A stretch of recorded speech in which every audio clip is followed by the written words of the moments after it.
ആ ശരീരത്തിന് മരണം സംഭവിക്കുകയും ചെയ്താൽ മയ്യത്തിന്റെ കൂടെ ഖബർ വരെ അനുഗമിക്കുന്ന 3 പേരുണ്ട്. അതിൽ ഒരാൾ കൂടെ നിൽക്കുകയും ബാക്കി 2 പേർ മടങ്ങി വരികയും ചെയ്യുമെന്ന് റസൂലുള്ളാഹി സ്വല്ലല്ലാഹു അലൈഹി വസല്ലം. യത്ബഉഹു അഹ്ലുഹു വമാലുഹു, യത്ബഉഹു അഹ്ലുഹു വമാലുഹു. ആ മയ്യത്തിന്റെ സമ്പാദ്യം മയ്യത്തിന്റെ കൂടെയുണ്ട്. ആ മയ്യത്തിന്റെ കുടുംബം, ഭാര്യയും മക്കളും, ഒരു പെണ്ണിനെ സംബന്ധിച്ചിടത്തോളം അവരുടെ ഭർത്താവും വീട്ടുകാരും ഒക്കെ കൂടെയുണ്ട്. വഅമലുഹു, കർമ്മങ്ങളും കൂടെയുണ്ട്. ഫയർജിഉ ഇസ്നാൻ വയബ്ഖാ വാഹിദ്. കർമ്മങ്ങളല്ലാതെ ബാക്കിയെല്ലാം തിരിച്ചു പോരും.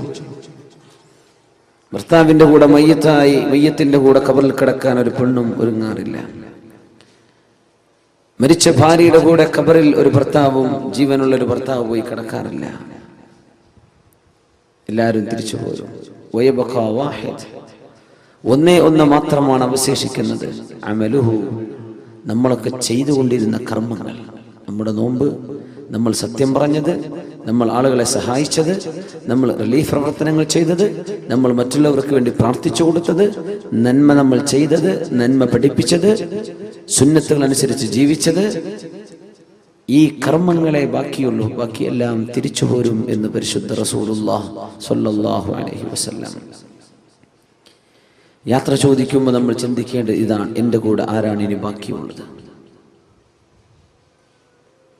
അസ്സലാമു അലൈക യാ ശഹ്റ റമദാൻ.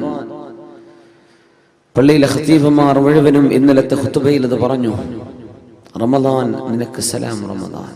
യാത്ര പറയാൻ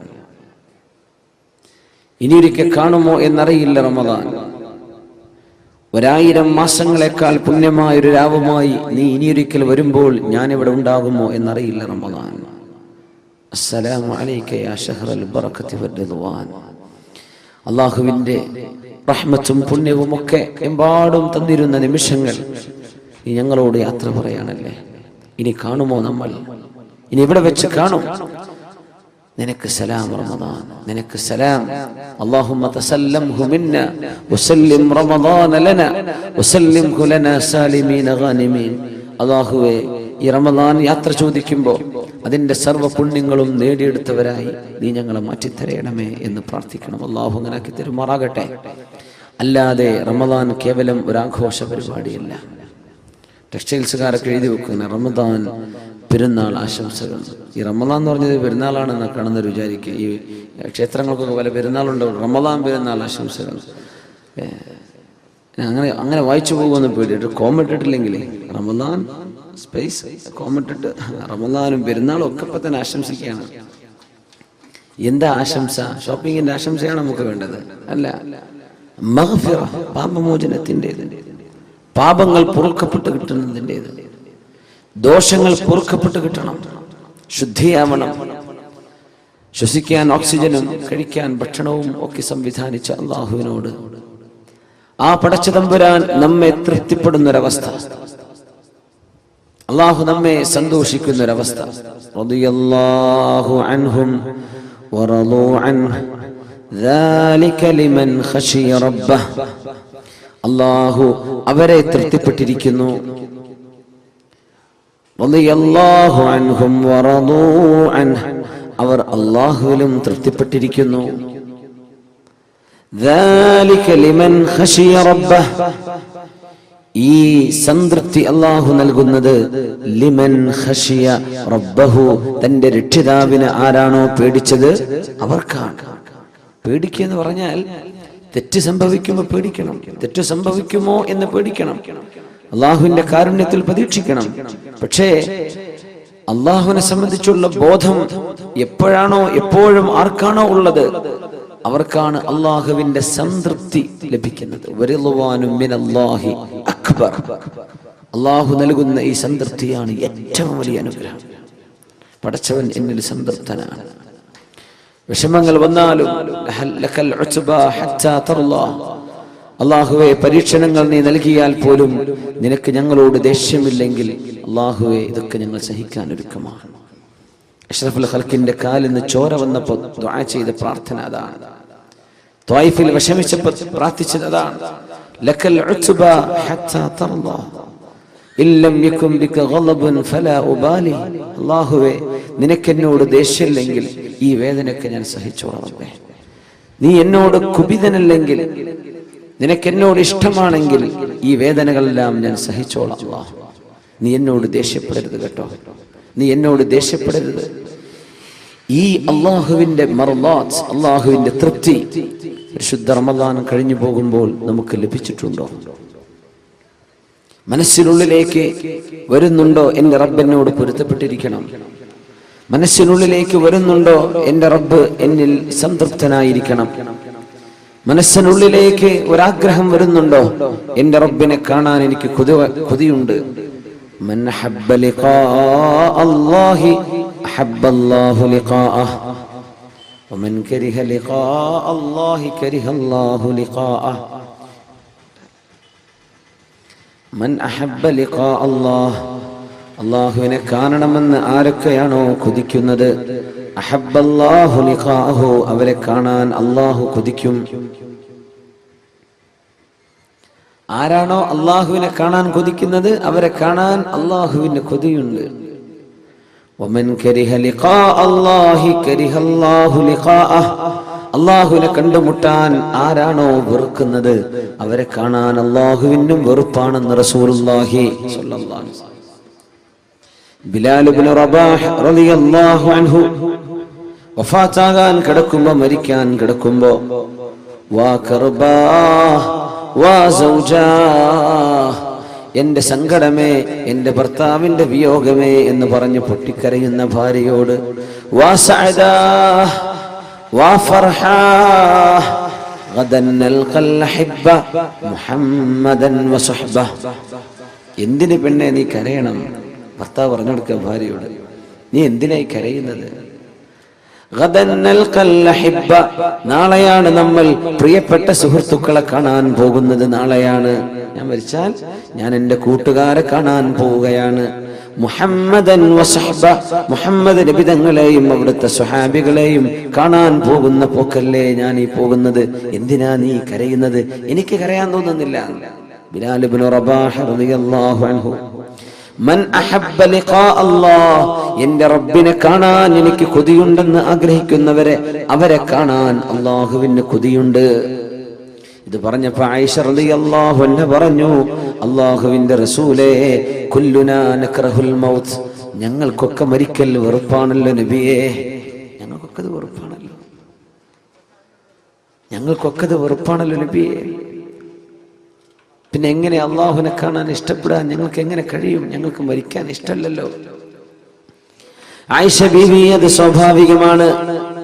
മരണം എല്ലാവർക്കും വെറുപ്പുണ്ട്. പക്ഷേ മരണം ആസന്നമാകുന്ന നേരത്ത് സത്യവിശ്വാസികൾക്ക് അല്ലാഹു സുബ്ഹാനഹു വ തആല അല്ലാഹുവിന്റെ പ്രത്യേകമായ മാലാഖമാരെ അയച്ചു കൊടുക്കുകയും സ്വർഗത്തിന്റെ ഫോട്ടോ, സ്വർഗത്തിന്റെ പിക്ചർ, കാണാൻ പോകുന്ന, അനുഭവിക്കാൻ പോകുന്ന ലോകത്തിന്റെ ഒരു മിനിയേച്ചർ അല്ലാഹു മരിക്കാനിരിക്കുന്ന ആളുകൾക്ക് കാണിച്ചു കൊടുക്കുമ്പോൾ, ഞാൻ അങ്ങോട്ട് വരാൻ ഒരുക്കമാണ്, ഞാൻ അങ്ങോട്ട് വന്നോട്ടെ എന്ന് ചോദിക്കുന്ന ഒരു നേരത്ത് ഇങ്ങോട്ട് വന്നോളൂ എന്ന് അല്ലാഹു പറയുമെന്നാണ് ഈ ഹദീസിന്റെ സാരം എന്ന് അഷ്റഫുൽ ഖൽഖ് റസൂലുള്ളാഹി സ്വല്ലല്ലാഹു അലൈഹി വസല്ലം.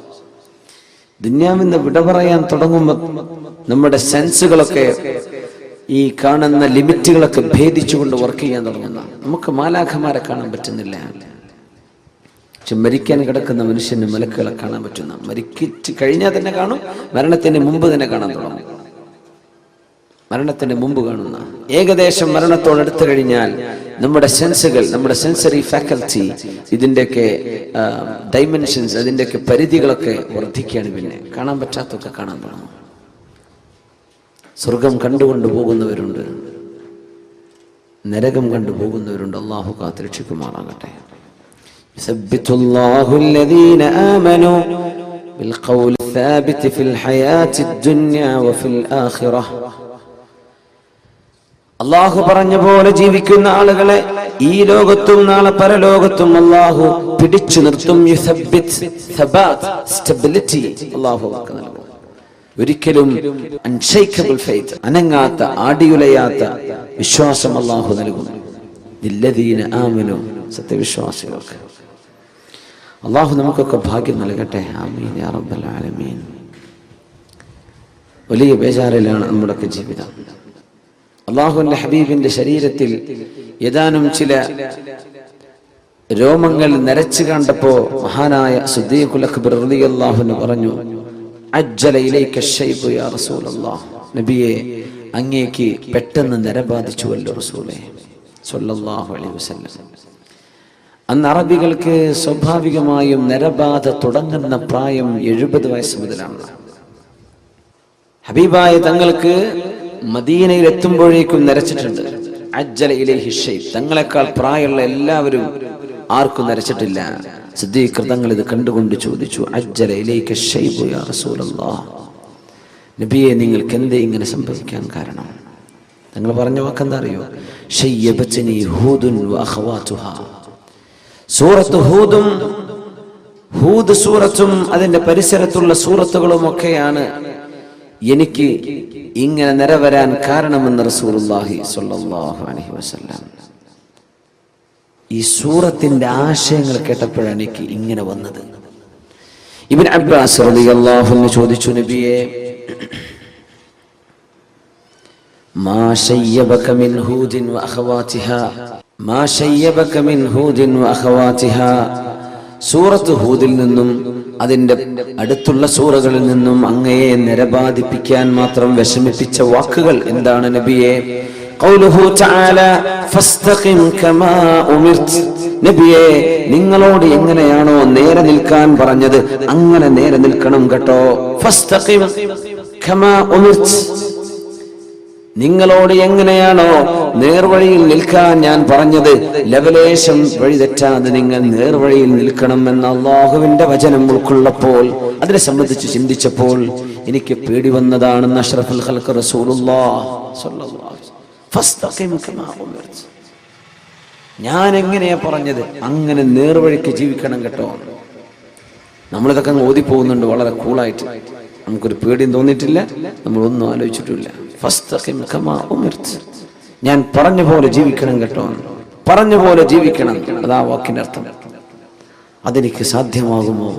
അത് അള്ളാഹു ഉദ്ദേശിച്ച പോലെ ഞാൻ ആയിട്ടുണ്ടോ? ആര് ചിന്തിക്കുക? റസൂലുള്ളാഹി സ്വല്ലല്ലാഹു അലൈഹി വസല്ലം മഅസൂമല്ലേ, പാപ സുരക്ഷിതരല്ലേ നബി?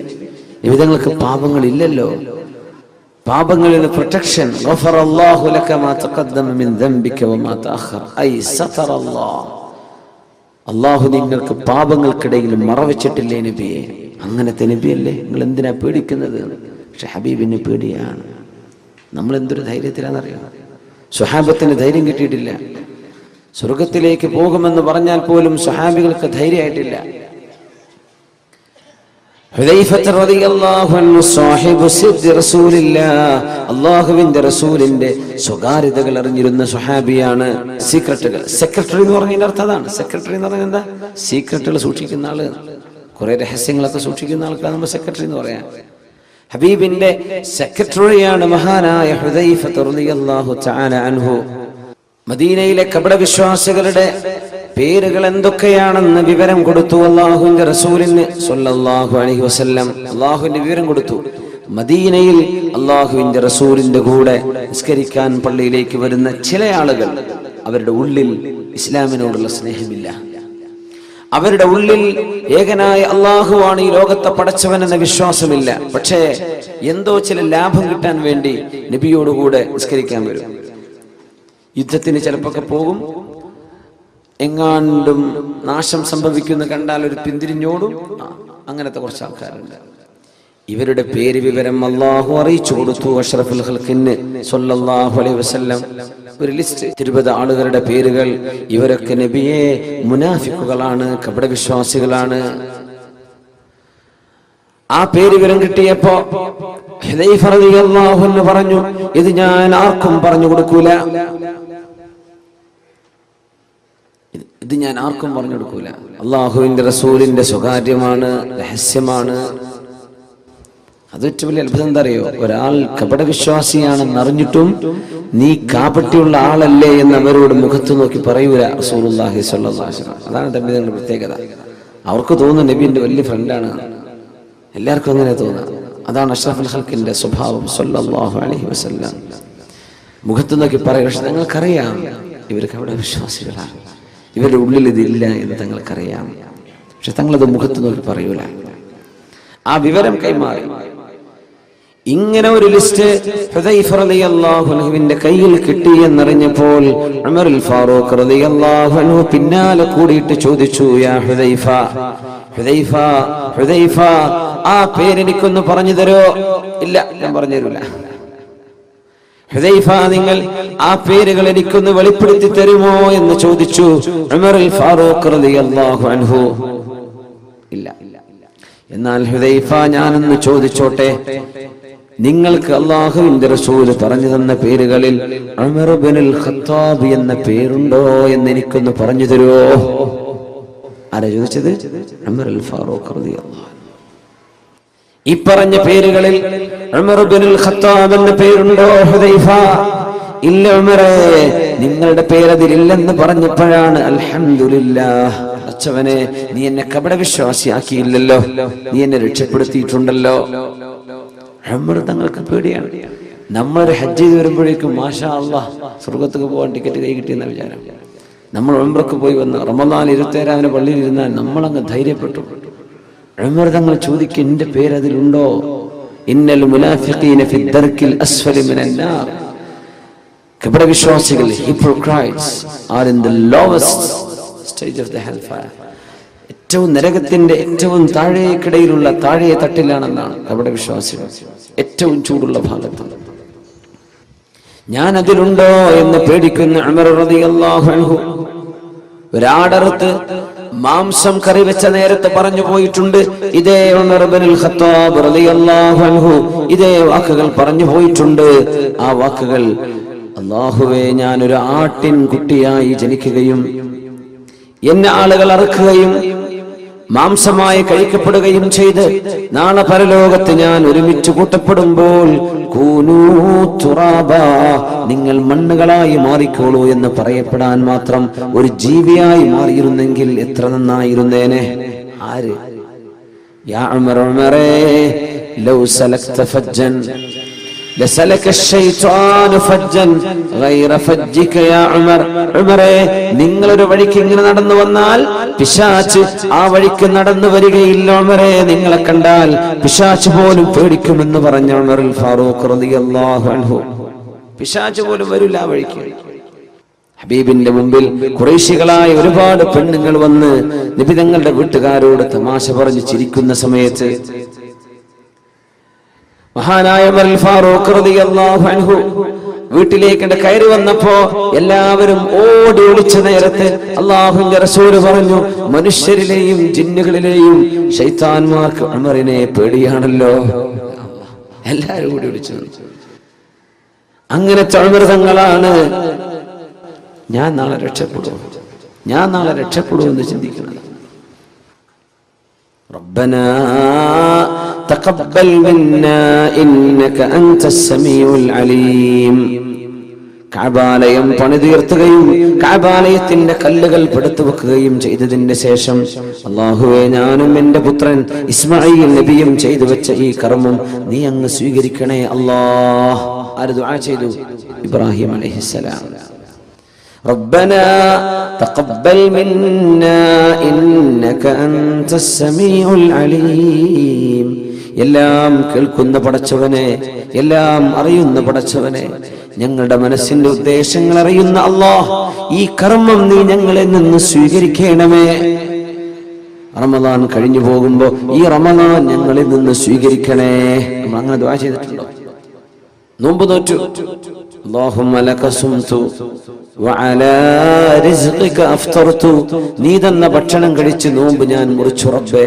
നീ പറഞ്ഞ പോലെ നോമ്പ് നോറ്റിട്ടുണ്ട് പടച്ചവനെ. ذهبَ الظَّمَأُ وَابْتَلَّتِ الْعُرُوقُ وَثَبَتَ الْأَجْرُ إِنْ شَاءَ اللَّهُ. നീ തന്ന വെള്ളം ഞാനങ്ങ് കുടിച്ചപ്പോൾ, എന്റെ തൊണ്ടയിലേക്ക് വെള്ളം ഇറങ്ങിയപ്പോൾ ദാഹം തീർന്നിട്ടുണ്ടല്ലോ. ഒരു തുള്ളി വെള്ളത്തിന്റെ വില എത്രയാണെന്ന് നോമ്പുകാരൻ പഠിക്കണമെന്നാണ് പരിശുദ്ധ റസൂലുള്ളാഹി തങ്ങളുടെ ഈ സുന്നത്ത് മനസ്സിലാക്കി തരുന്നത്. ഒരു തുള്ളി വെള്ളത്തിന്റെ അനുഗ്രഹം എത്രയാണ്? ഒരു മുറുക്ക് വെള്ളം ഇറക്കുമ്പോൾ ദ്വാരക്കണം, എന്ത്? ദഹബ ളമ, എന്റെ ദാഹം പോയി. വബതല്ലത്തിൽ ഉറൂഖ്, ഞരമ്പുകളെല്ലാം നനഞ്ഞല്ലോ. എവിടെ?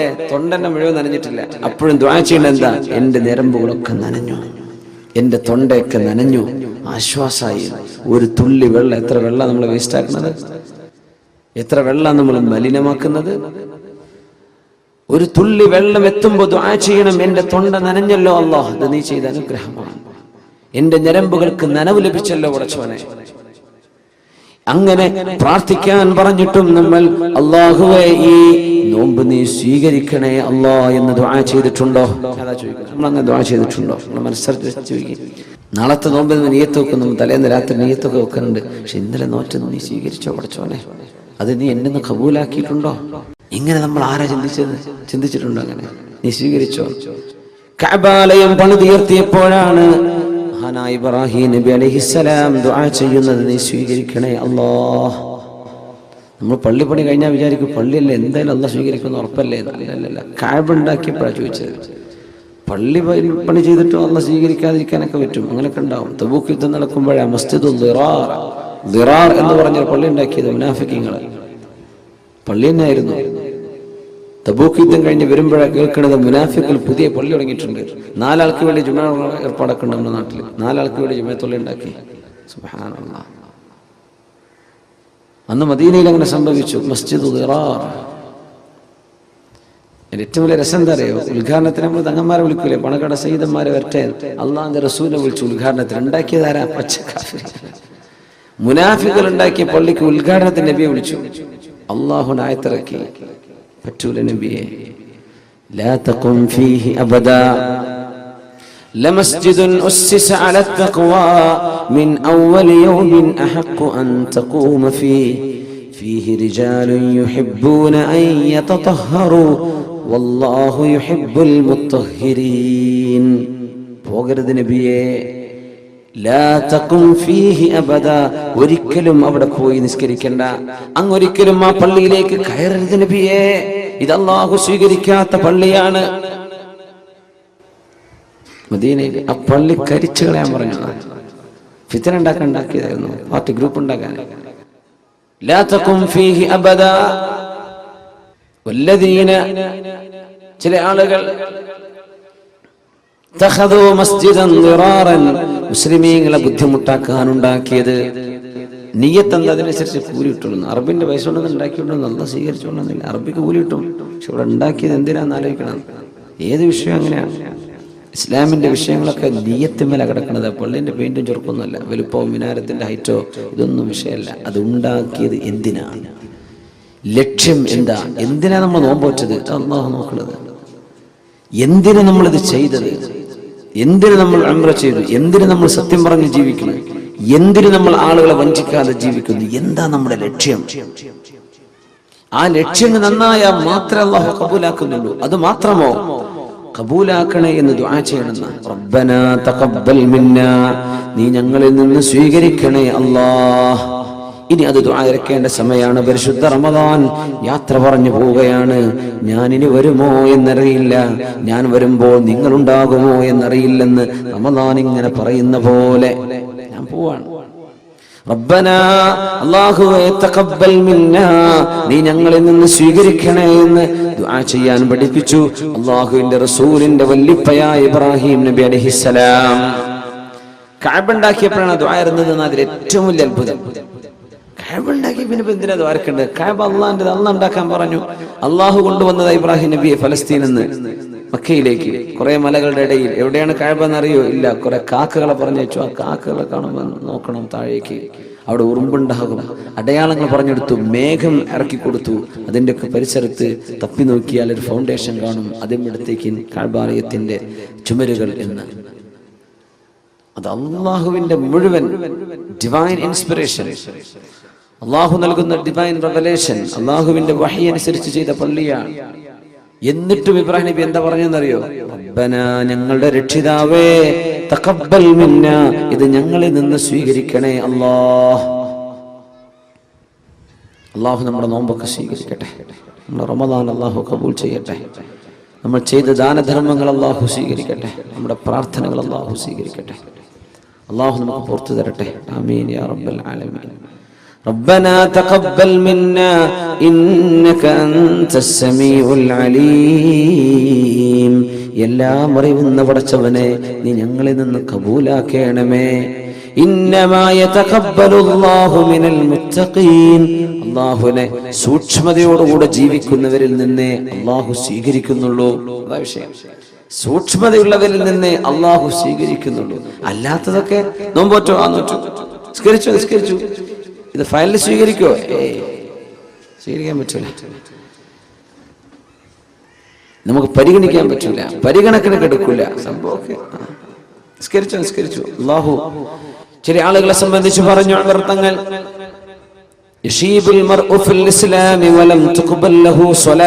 എത്രയോ ആളുകൾക്ക് മുസ്ലിമായിട്ട് ജീവിച്ച് പ്രായം ഒരുപാടെന്ന് തലമുടിയെല്ലാം നരച്ചിരിക്കുന്ന അവസ്ഥയിലേക്ക് ആകുമ്പോഴേക്കും ഒരു നിസ്കാരം പോലും സ്വീകരിക്കപ്പെടാത്തതുണ്ടാകാം. ഒരുപാട് കാലം നിസ്കരിച്ചിട്ടുണ്ട്, അള്ളാഹു സ്വീകരിച്ചത് ഒന്നുപോലും ചിലപ്പോൾ ഉണ്ടാവില്ല.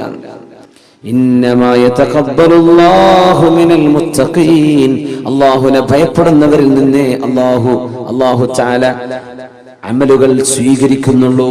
സ്വീകാര്യത, അല്ലാഹു അമലുകൾ, കർമ്മങ്ങൾ സ്വീകരിക്കുന്നത് അല്ലാഹുവിന്റെ മഹദായ ഫളല.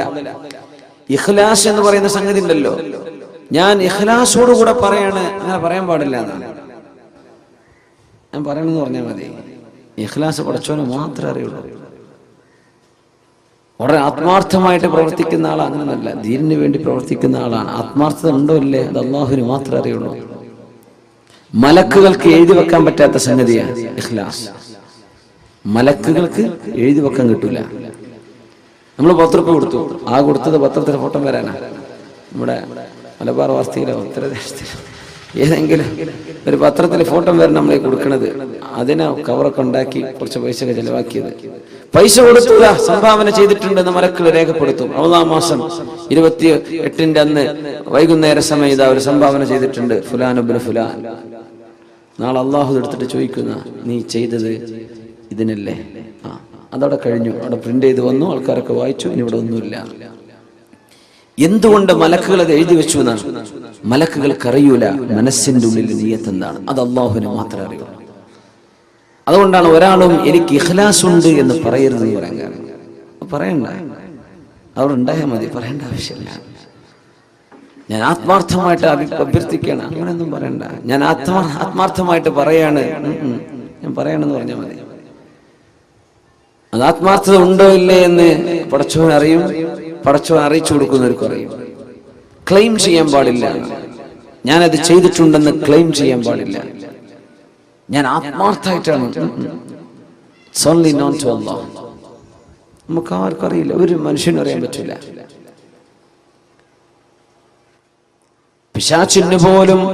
പിശാചിന് പോലും വഴിതെറ്റിക്കാൻ കഴിയില്ലെന്ന് ഖുർആൻ പറഞ്ഞ ഇല്ലാ ഇബാദകൽ മുഖ്ലസീൻ. പടച്ചവനെ ഇഖ്ലാസ് നീയായിട്ട് നൽകിയ ആളുകൾക്കൊഴികെ മറ്റാരെയും എനിക്ക് വഴിപഴപ്പിക്കാൻ കഴിയില്ല. അവിടെ മുഖ്ല എന്നാണ്, മുഖ്ലി എന്നല്ല.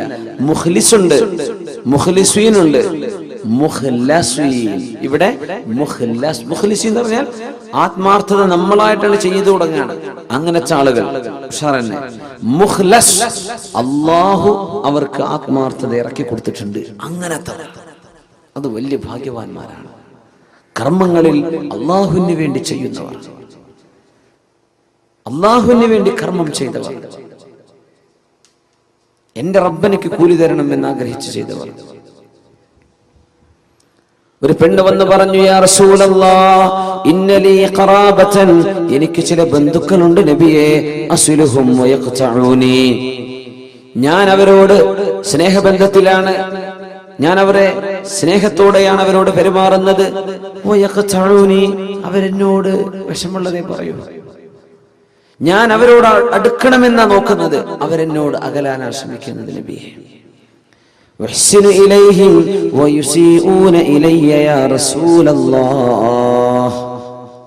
നബിയെ, ഞാൻ അവർക്ക് നന്മയാണ് ചെയ്യുന്നത്, അവരെനിക്ക് തിന്മ.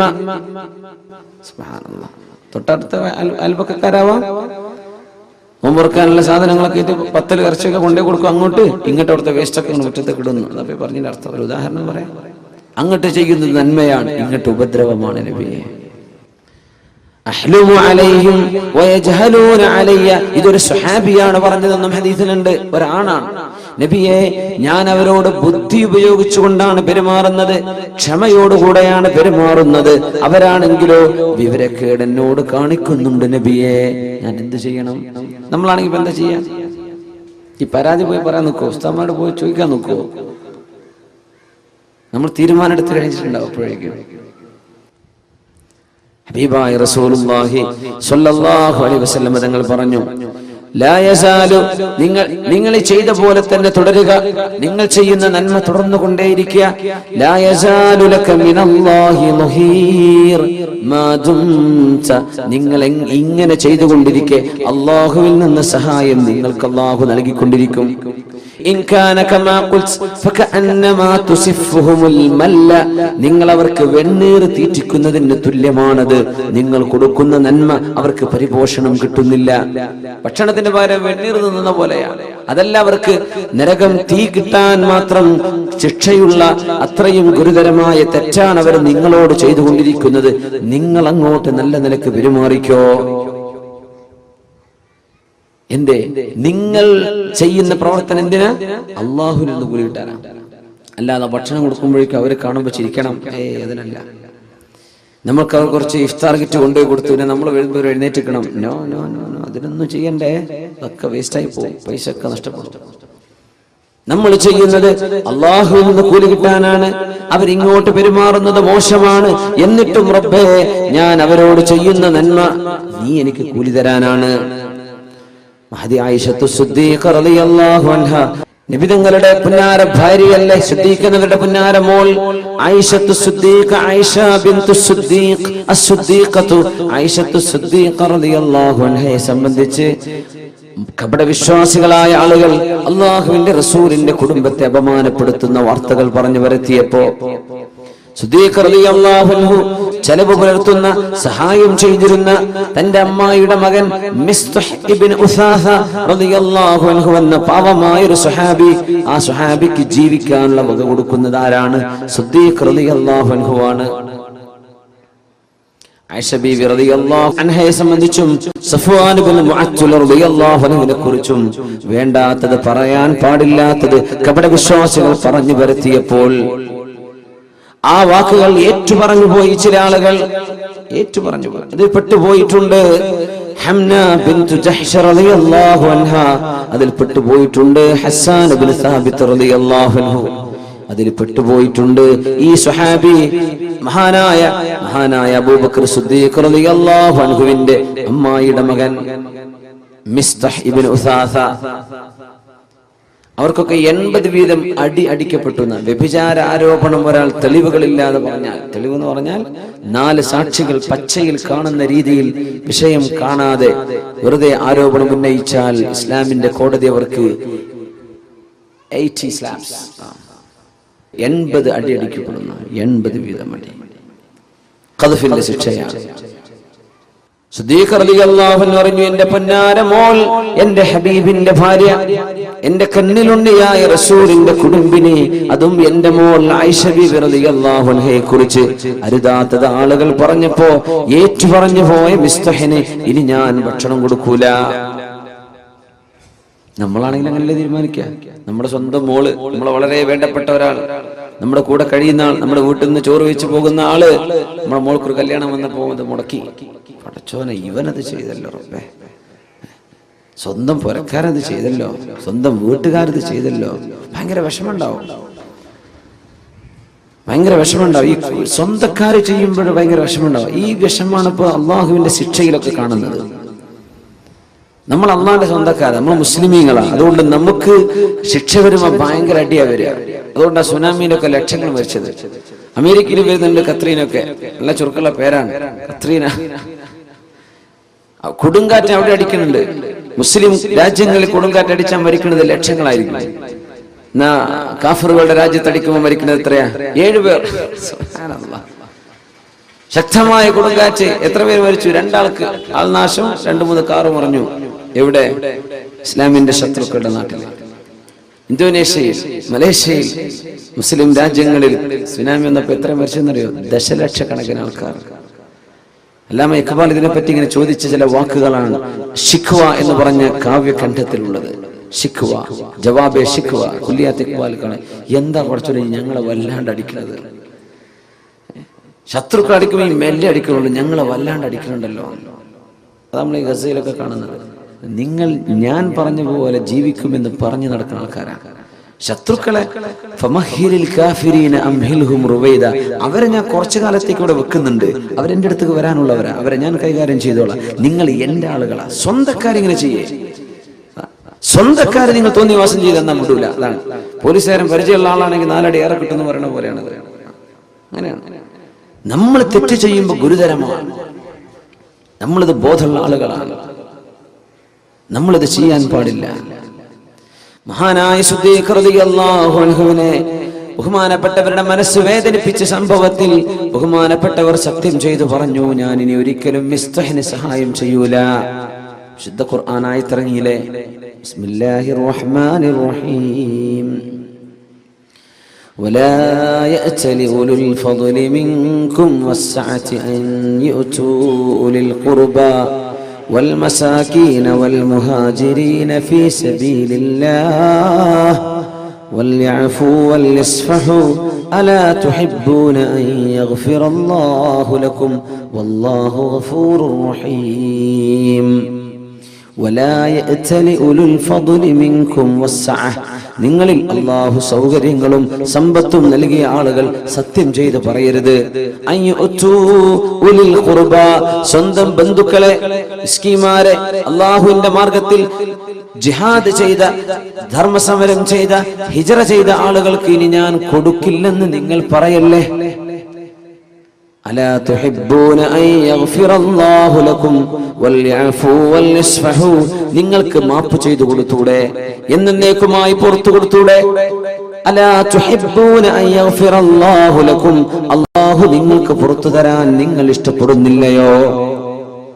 തങ്ങളുടെ ആയത്തിറങ്ങിയപ്പോ ബലാ, അല്ലാഹുവേ നീ എനിക്ക് പുറത്തു തരണമെന്ന് ഞാൻ കൊതിക്കുന്നു. അല്ലാഹ്, ഈ മിസ്തഹ് എന്റെ ബന്ധുവാണ്, പക്ഷേ എന്നെ വേദനിപ്പിക്കുന്നത് പറഞ്ഞു പോയതിന്റെ പേരിൽ ഞാൻ കൊടുക്കില്ലെന്ന് പറഞ്ഞ് സത്യം ചെയ്ത് പറഞ്ഞ ആ സത്യത്തിന് ഞാൻ പ്രായശ്ചിത്തം ചെയ്യും. സത്യം ചെയ്ത് പ്രയത്നം പ്രായശ്ചിത്തം വേണമെന്നാണ്. കഫാറത്ത് ചെയ്യണം. കഫാറത്ത് ചെയ്തിട്ട് മിസ്തഹിന് മുമ്പ് കൊടുത്ത പോലെ ഞാൻ തുടർന്നു കൊണ്ടിരിക്കും. എന്തേ കാരണം? ഞാനിത് ചെയ്യുന്നത് അല്ലാഹുവിന് വേണ്ടിയിട്ടാണ്. മിസ്തഹിന്റെ ചിരി കാണാനല്ല, മിസ്തഹിനെ സപ്പോർട്ട് ചെയ്യാനല്ല. ഇതാ റബ്ബ് പഠിപ്പിക്കുന്നത്. ഞാൻ ചെയ്യുന്നത് അല്ലാഹുവിന് വേണ്ടിയാണ്.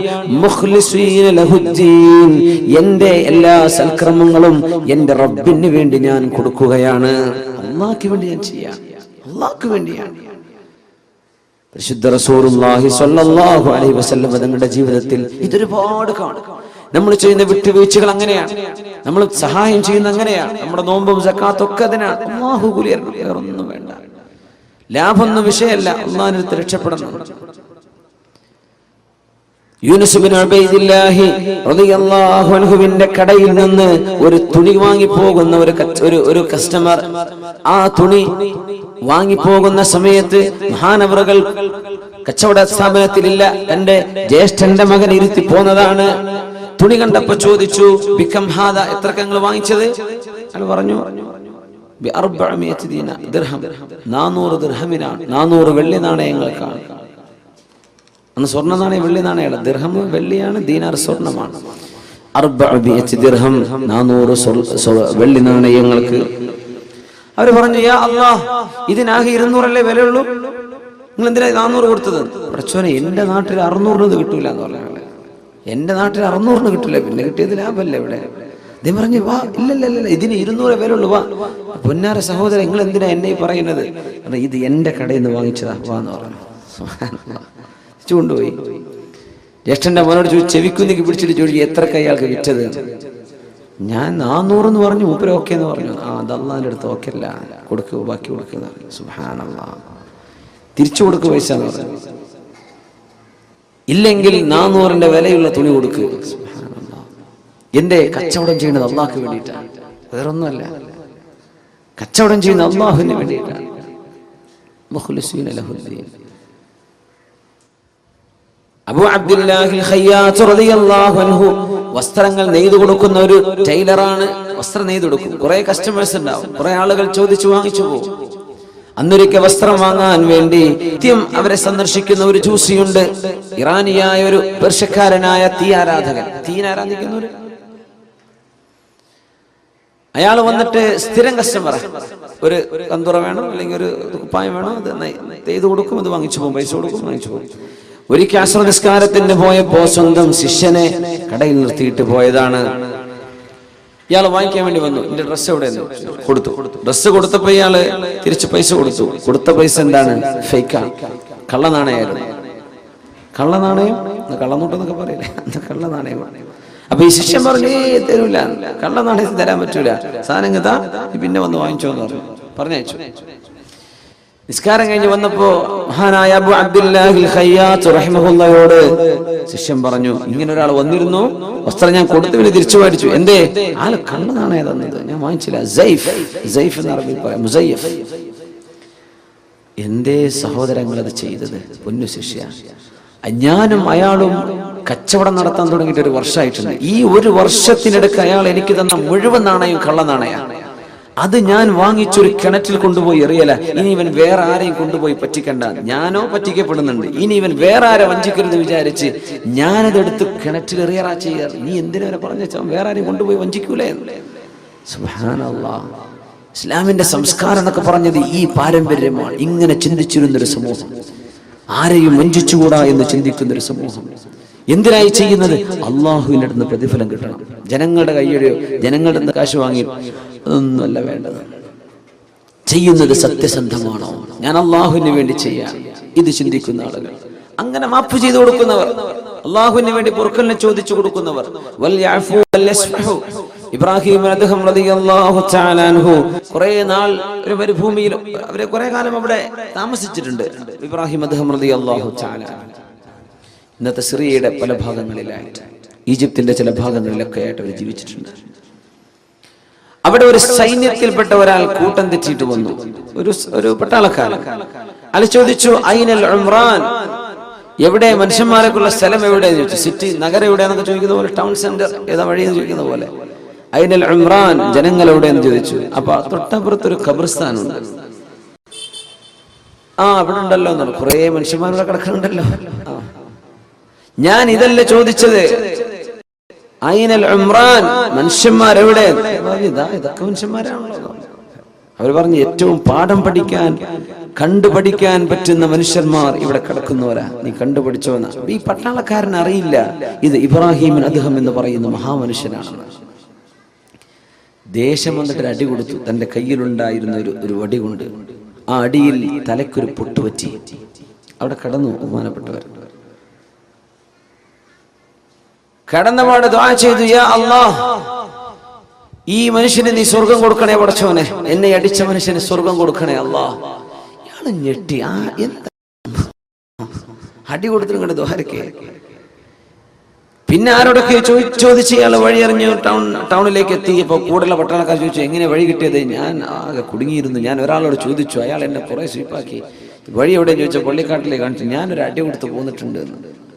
പടച്ചോനെ, നീ ആ അടിച്ച മനുഷ്യൻ, അവിടെ കണ്ട മനുഷ്യൻ ഇബ്രാഹിം അദ്ഹം തങ്ങളാവാൻ സാധ്യതയുണ്ട്. യാ അല്ലാഹ്, ഞാൻ അവരെയാണോ ഈ ചെയ്തത്? ഓടിച്ചെന്നു, കുതിരയെടുത്ത് ഓടിച്ചെന്ന് ഇതേ സ്ഥലത്ത് ചെന്ന് കിടക്കുമ്പോ കുറെ ശിഷ്യന്മാരൊക്കെ ചെന്ന് പിന്നാലെ. ബഹുമാനപ്പെട്ട ശൈഖ് അവരോടുണ്ട്. കാലിക്കൽ വീണ് മാപ്പ് ചോദിച്ചു. ഞങ്ങൾക്ക് എന്നോ മാപ്പ് തന്നിട്ടുണ്ടല്ലോ, എന്തിനാ ഈ മാപ്പ് അപേക്ഷയൊക്കെ? അല്ല, ഞാൻ നിങ്ങളെ അടിച്ചപ്പോ നിങ്ങൾ എനിക്ക് വേണ്ടി ദ്വാരെന്ന് ഞാൻ കേട്ടിരുന്നല്ലോ. അപ്പോ എന്തേ അത്? ഒന്നല്ല, ഈ ജാതി അടി കിട്ടിയാൽ അള്ളാഹു എനിക്കതിന് കൂലി തരുമെന്ന് എനിക്കറിയാം. നിങ്ങൾ കാരണം എനിക്കുള്ള കൂലി തരാ, പിന്നെ ഞാൻ കാരണം നിങ്ങൾക്ക് ശിക്ഷ ഉണ്ടാവുക? അത് പാടില്ലല്ലോ. നിങ്ങളൊരു ഉപകാരം ചെയ്തില്ലേ, ഞാൻ അങ്ങോട്ട് ഉപകാരം തരികയാണ്, നിങ്ങൾക്ക് അള്ളാഹ് സ്വർഗം തരട്ടെ. സുബ്ഹാനല്ലാഹ്. എനിക്ക് നിങ്ങൾ ഉപകാരം ചെയ്തില്ലേ, ഒരു വേദന, ആ വേദനക്കുള്ള കൂലി തരൂലേ? അതിന് നിങ്ങൾക്കൊരു ഉപകാരം ഞാനും തരണ്ടേ? അള്ളാഹു നിങ്ങൾക്ക് സ്വർഗം തരണ്ടേ? ഞാൻ അങ്ങനെ ചോദിച്ചതാണ്.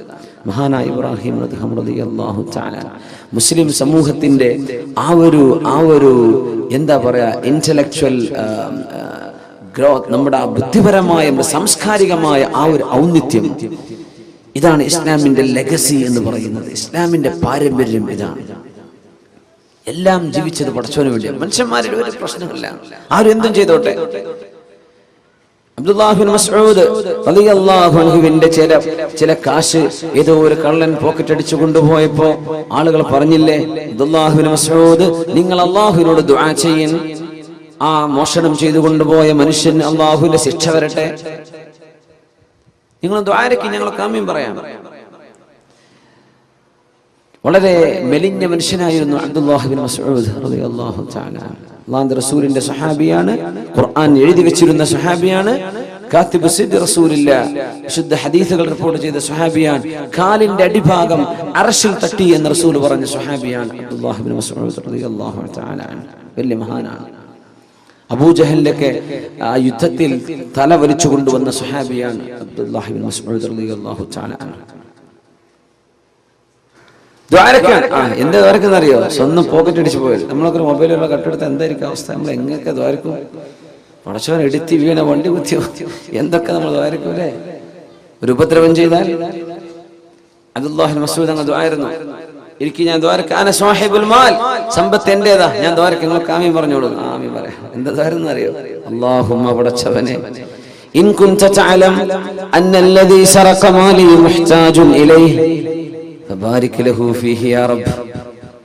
പടച്ചവനെ എന്റെ സമ്പത്ത് മോഷ്ടിച്ചു കൊണ്ടുപോയവൻ, അവൻ അത്യാവശ്യമുണ്ടായിട്ട് മോഷ്ടിച്ചതാണെങ്കിൽ അവൻ കൊണ്ടുപോയ സ്വത്തിൽ നീ ബർക്കത്ത് കൊടുക്കണേ അല്ലാഹ്. ഇനി അവൻ മോഷ്ടിച്ചത് എന്നെ ബുദ്ധിമുട്ടാക്കാൻ വേണ്ടി ചെയ്തതാണ്, അവൻ ആ പൈസയുടെ ആവശ്യമൊന്നും ഉണ്ടായിരുന്നില്ല, അവൻ വെറുതെ ബുദ്ധിമുട്ടാക്കാൻ ചെയ്തതാണെങ്കിൽ ഫജ്അൽഹു ആഖിറ ദംബിൻ യർതകിബുഹു ഫീ ഹഖ്ഖിക യാ അല്ലാഹ്. ഇനി ഒരിക്കൽ മറ്റൊരു തെറ്റ് ചെയ്യാൻ ഒരു അവസരം ഇയാൾക്ക് കൊടുക്കരുത് പടച്ചവനെ, അവനെ നന്നാക്കി കൊടുക്കണമേ. അബ്ദുല്ലാഹ് ബിൻ മസ്ഊദ് റളിയല്ലാഹു അൻഹു. ഇങ്ങനെയൊക്കെ ചിന്തിക്കാനുള്ള വിശാല മനസ്സ് ഒരു സത്യവിശ്വാസിക്ക് കിട്ടിയപ്പോ, ഇഖ്ലാസിൽ ജീവിക്കുമ്പോ, അള്ളാഹ്ക്ക് വേണ്ടി ജീവിക്കുമ്പോ. മനുഷ്യന്മാര് പലതും പറയും, മനുഷ്യന്മാരുടെ വാക്ക് കേട്ടൊന്നും ജീവിക്കാൻ പറ്റില്ല. ആളുകൾ ഭ്രാന്താക്കും, ഓരോന്ന് പറഞ്ഞിട്ടും ചോദിച്ചിട്ടും. നല്ല നിലയ്ക്ക് ജീവിക്കുന്ന മനുഷ്യൻ അതൊരു വീക്ക്നെസ് ആണ് മനുഷ്യന്മാർ വിചാരിക്കുക. ഞാൻ എപ്പോഴും പറയാറുണ്ട്, അങ്ങനെ സ്ത്രീധനൊന്നും വാങ്ങാതെ കല്യാണം കഴിച്ച അയാൾക്ക് തീരെ വില ഉണ്ടാവില്ല. ആ മരുമോന്, ആ പുരയിലോ കുടുംബത്തിലോ വില ഇല്ല. ശരിക്കും അയാൾക്കല്ലേ വില കൊടുക്കേണ്ടത്. നമ്മുടെ നാട്ടിൽ അങ്ങനെയാണ്. അവനൊരു സാമർത്ഥ്യമൊന്നുമില്ല, 5 വയസ്സ് വേണ്ടെന്ന് പറഞ്ഞ് കല്യാണം കഴിച്ചതാണ്. സുബ്ഹാനല്ലാഹ്. ഒരു വിഷയം അപ്രീഷിയേറ്റ് ചെയ്യുന്നതിന് പകരം നമ്മൾ എന്ത് ചെയ്യും? നമ്മളതിനെ ആ വിഷയം ശരിക്കും ഒരാളെ ഡിപ്രസ്ഡാക്കി കളയും, നമ്മൾ ഡെസ്പെയർ ആക്കി കളയും. സുബ്ഹാനല്ലാഹ്. നന്മയെ അള്ളാഹുവിന് വേണ്ടി നന്മയെ സ്നേഹിക്കുക. നന്മ നമ്മൾ ഇഷ്ടപ്പെടുന്നത് അള്ളാഹുവിന് വേണ്ടിയാണ്, നന്മ ചെയ്യുന്നത് അള്ളാഹുവിന് വേണ്ടിയാണ്. അള്ളാഹു കബൂൽ ചെയ്യുമാറാകട്ടെ. നിലാവെളിച്ചത്തില് മക്കയിൽ ഒരാൾ ഇങ്ങനെ മല പൊത്തിപ്പിടിച്ച് കയറി പോകുന്നുണ്ട്. അപ്പൊ സിദ്ദീഖ് റളിയല്ലാഹു അൻഹു ആലോചിച്ചു, യാ അല്ലാഹ്, ഈ പാതിരാത്രി ഏത് മനുഷ്യനായി പാറയ്ക്ക് പൊത്തിപ്പിടിച്ച് കയറി പോണത്? ചെന്ന് നോക്കുമ്പോൾ റസൂലുള്ളാഹി തങ്ങളാ സ്വല്ലല്ലാഹു അലൈഹി വസല്ലം. നബി നിങ്ങൾ എങ്ങോട്ടായി പോണത് രാത്രി സമയത്ത്? ഒന്നുമല്ല സിദ്ദീഖ്, ഈ മലയുടെ അപ്പുറത്തെ കുറച്ച് യാത്രക്കാർ വന്ന് വിശ്രമിക്കുന്നുണ്ട് എന്ന് ഞാൻ കേട്ടു. ഒരു യമനിൽ നിന്ന് വരികയാണ്, ഒരു ഷാമിലേക്ക് പോവാണ്, ഫലസ്തീനിലേക്ക് കച്ചവടത്തിന് വേണ്ടി പോവാ. അവര് നാളെ രാവിലെ സ്ഥലം വിടും. അപ്പൊ രാത്രി അവിടെ ചെന്നിട്ട് എന്തെങ്കിലും അവർക്ക് ദീൻ പറഞ്ഞു കൊടുക്കാൻ പറ്റിയാലോ? നേരം കൊടുക്കാൻ നിന്ന് അവർ പോയി പോകും. അതുകൊണ്ട് ഞാൻ ചെന്നിട്ട് വല്ലതും പഠിപ്പിച്ചു കൊടുക്കട്ടെ. ആര്? അഷ്റഫുൽ ഖൽഖ് സ്വല്ലല്ലാഹു അലൈഹി വസല്ലം. അപ്പൊ നിങ്ങളാരും വിളിക്കാതെ വേദ പറയേണ്ട ആൾക്കാരായി വേദ പറയേണ്ടവർ. നിങ്ങളാരും വിളിക്കാതെ, ഒരു സംവിധാനം ഒരുക്കാതെ നിങ്ങളുടെ നാട്ടിലൊക്കെ വന്നിട്ട് കേട്ടോളി അള്ളാന്റെ ദീൻ അലല്ലാഹു അസ്സ വജൽ എന്ന് പറഞ്ഞ് വേദ തുടങ്ങേണ്ട ആൾക്കാരാണ്. നമ്മൾ പള്ളിയിലൊക്കെ അങ്ങനെ നിസ്കാരം കഴിഞ്ഞ് പോകുമ്പോൾ ഉസ്താദ്മാർ വേദ പറയണേ, അപ്പൊ വിളിച്ചിട്ടൊന്നും വന്നതാവില്ല, ആയിക്കോട്ടെ. അങ്ങനെ പോയി വേദ പറയേണ്ടവരാ. അങ്ങനെ നിങ്ങൾക്ക് ദീൻ പഠിപ്പിച്ചു തരേണ്ട ആൾക്കാരാ, പഠിച്ച ആൾക്കാർ. വേദ പറയുന്നവരൊക്കെ അങ്ങനെയാ വേണ്ടത്. പിന്നെ ഇപ്പൊ എന്താ എല്ലാം കോലം കെട്ടിയ കൂട്ടത്തിലേ ഇതിലും വലിയ കോലം കെട്ടൊക്കെ വന്നു എന്നാ തോന്നുന്നത്. നമുക്കിതൊക്കെ വലിയ കലാപരിപാടിയായി മാറിയിട്ടുണ്ട്. ഇപ്പോൾ അള്ളാഹുലേക്ക് അടുക്കാൻ കുറച്ച് ചിന്തകൾ കിട്ടണം, അള്ളാഹുലേക്ക് മനസ്സുകൊണ്ട് അടുക്കണം. ഇതാണ് ഈ വാദിന്റെ ഒക്കെ ലക്ഷ്യം. അത്രേ അതിന് വേണ്ടു, അതതിന് വേണ്ടത്, നമ്മൾ ചെയ്യേണ്ട ബാധ്യതയാണ്. അപ്പൊ അതുകൊണ്ട് നമ്മൾ ചെറിയ വിഷമങ്ങളൊക്കെ സഹിക്കാം. വലിയ വലിയ വിഷമങ്ങളൊക്കെ അള്ളാഹിന്റെ റസൂലും സ്വഹാബികളൊക്കെ സഹിച്ചില്ലേ? നമ്മളൊന്നും അറിഞ്ഞിട്ടില്ലല്ലോ, സാരല്ല, നമുക്ക് മൈക്ക് വെച്ചിട്ടല്ലേ പറയണത്. അന്ന് ഭയങ്കര സൗണ്ട് ഉണ്ടായിരുന്നു. അബ്ബാസ് റളിയല്ലാഹു അൻഹുവിന്റെ ശബ്ദം 2 മൈൽ അപ്പുറത്തേക്ക് കേട്ടിരുന്നതാണ്, ഒരു ആംപ്ലിഫയർ പോലും മൈക്കില്ലാതെ. ഏതായാലും അള്ളാഹു കബൂൽ ചെയ്യട്ടെ, അള്ളാഹു സ്വീകരിക്കുമാറാകട്ടെ. ഇല്ലാ ഇബാദകൽ മുഖ്ലസീൻ. അള്ളാഹുവേ, നിനക്ക് വേണ്ടി കർമ്മങ്ങൾ ചെയ്യുന്ന ആളുകളെ, അവരെ എനിക്ക് പഴപ്പിക്കാൻ പറ്റൂല. ഇബ്ലീസ് പറയാം, നിനക്ക് വേണ്ടി ചെയ്യുന്നവർ. സിദ്ദീഖ് റളിയല്ലാഹു തആല അൻഹു അന്ന് മദീനത്തെ പള്ളിയിൽ അവര് ഖലീഫയായിരുന്ന കാലത്ത് സുബ്ഹി നിസ്കാരം കഴിഞ്ഞാൽ എപ്പോഴും പോകും, പുറത്തു പോകും. ആളുകൾ ഇങ്ങനെ വാച്ച് ചെയ്യും. നമ്മളങ്ങനെയാണല്ലോ, ഒരാൾ ഒരു സ്ഥാനത്തേക്ക് എത്തിക്കഴിഞ്ഞാൽ പിന്നെ നമ്മളിങ്ങനെ ആളെ വാച്ച് ചെയ്യാൻ തുടങ്ങും. ഇവരെന്താ എടുക്കുന്നത്, എന്താ പറയുന്നത്, എവിടെയാണ് പോകുന്നത്, എന്താ വാഹനം, എന്താ പോരാ, എന്താ നാട്, ഇതൊക്കെ നമ്മൾ വാച്ച് ചെയ്യും. ഒരാളെ സ്വാഭാവികമാണ്. അറിയപ്പെട്ട് തുടങ്ങുമ്പോൾ അങ്ങനെ തുടങ്ങുന്ന ആൾക്കാരിങ്ങനെ മനുഷ്യന്മാരുടെ സ്വകാര്യതകൾ അന്വേഷിക്കാൻ തുടങ്ങും. അതിൻ്റെ ആവശ്യമില്ല, അതോട്ട് പോയാൽ മതിയാവും. പക്ഷേ സ്വകാര്യതകളിലേക്ക് എത്തിപ്പെടാൻ മനുഷ്യരൊരു ക്യൂരിയോസിറ്റി ഉണ്ടാവുന്ന. സിദ്ദീഖ് തങ്ങൾ എങ്ങോട്ടായി പോകുന്നത് എന്നറിയാൻ വലിയ ജിജ്ഞാസയുണ്ടായി, വലിയ ഒരു ക്യൂരിയോസിറ്റി ഉണ്ടായി. മഹാനായ ഉമർ ഫാറൂഖ് റളിയല്ലാഹു അൻഹു, ബഹുമാനപ്പെട്ട ഉമർ തങ്ങൾ അന്ന് തീരുമാനിച്ചു, നാളെ സിദ്ദീഖ് തങ്ങൾ പോകുമ്പോൾ സിദ്ദീഖ് റളിയല്ലാഹു അൻഹു അറിയാതെ ഫോളോ ചെയ്യണം. എങ്ങോട്ടാ പോണതെന്ന് അറിയാൻ. അങ്ങനെ രാവിലെ പോയി നോക്കുമ്പോൾ സിദ്ദീഖ് റളിയല്ലാഹു അൻഹു മദീനത്തെ പള്ളിയിൽ നിന്ന് പുറത്തിറങ്ങി അങ്ങനെ നടക്കുന്നുണ്ട്. ആ വെളിച്ചം വരുന്നതിന്റെ മുമ്പ് ഒരേ നടത്തം. നടന്ന് ഒരുപാട് ദൂരം എത്തിയപ്പോ ഏതോ മരത്തിന്റെയും പാറിന്റെ ഒക്കെ മറ പിടിച്ച് ഉമർ തങ്ങൾ കുറെ ദൂരത്തുകൂടെ സിദ്ദീഖ് തങ്ങൾ കാണാതെ പിന്നാലെ പോകുന്നുണ്ട്. എങ്ങോട്ടാണ് ഈ പോകുന്നത് എന്ന് ചെന്ന് നോക്കുമ്പോൾ ഒരു ചെറിയ പുരയിലേക്ക്, ഒരു ചെറിയ കൊച്ചു വീട്, ഒരു ഹട്ട്, ചെറിയ വീട്. ഒരു മണിക്കൂർ സമയം കഴിഞ്ഞപ്പോൾ പുറത്തിറങ്ങി വന്നു, തിരിച്ചു മദീനത്തേക്ക് പോകുന്നുണ്ട്. ഉമർ തങ്ങൾ ഒളിച്ചിരുന്നു. അങ്ങനെ കുറച്ചു നേരം കഴിഞ്ഞ് അവിടെ ചെന്ന് ചോദിച്ചു വീട്ടുകാരോട്, അസ്സലാമു അലൈക്കും. വീട്ടിൽ നിന്ന് വൃദ്ധയായൊരു ഉമ്മൂമ്മ, അലൈക്കും അസ്സലാം, വാതിൽ തുറന്നു കൊടുത്തു. നോക്കുമ്പോ ഈ ഉമ്മാക്ക് കണ്ണ് കാണൂല, കണ്ണ് കാണാത്തൊരു ഉമ്മയാണ്. ആരെ ചെയ്യുന്നറിയോ? രാജ്യത്തിന്റെ പ്രധാനമന്ത്രി എന്നൊക്കെ പറയുന്ന പവറിലിരിക്കുന്ന അബൂബക്കർ സിദ്ദീഖ് റളിയല്ലാഹു അൻഹു, പ്രസിഡന്റ് ഓഫ് ദ കൺട്രി. അത്രയും വലിയ സ്ഥാനമാണ് അന്ന് ഖലീഫ. ആ ഖലീഫ ഒരു കരിമ്പൂച്ചകളോ ഒരു സെക്യൂരിറ്റിയോ ആരില്ലാതെ ഒറ്റയ്ക്ക് പോയിട്ട് ചെയ്തു വന്നൊരു കർമ്മം ഉമർ തങ്ങൾ കണ്ടുപിടിച്ചതാണ്. ഇത് നിങ്ങൾ ആരോടും പറഞ്ഞിട്ടില്ല. ഉമ്മ, ഇവിടെ വന്നു പോയ ആളാരെങ്ങൾക്ക് അറിയോ? ഇല്ല മോനെ, എനിക്കറിയൂല. ആളെ പേര് എനിക്കറിയൂല, പറഞ്ഞു തന്നിട്ടില്ല. ആളിപ്പോ എന്താ ഇവിടെ വന്ന് ചെയ്തത്? അയാൾ എന്നും വരും, രാവിലെ എന്റെ വീടൊന്ന് അടിച്ചു വരെ വൃത്തിയാക്കും, എന്റെ ആടിനെ പാല് കറന്ന് എനിക്ക് കുടിക്കാനുള്ള പാലും രാവിലത്തെ ഭക്ഷണം ഉണ്ടാക്കി വെച്ചിട്ട് പോകും. എത്ര കാലമായി? കുറെ വർഷമായി ചെയ്യാൻ തുടങ്ങിയിട്ട്. നിങ്ങൾക്ക് അറിയോ? എനിക്ക് ആളറിയില്ല. പൊട്ടിക്കരഞ്ഞോളൂ ഫാറൂഖ് റളിയല്ലാഹു അൻഹു. ആരാണ് ഈ പണി ചെയ്തത്?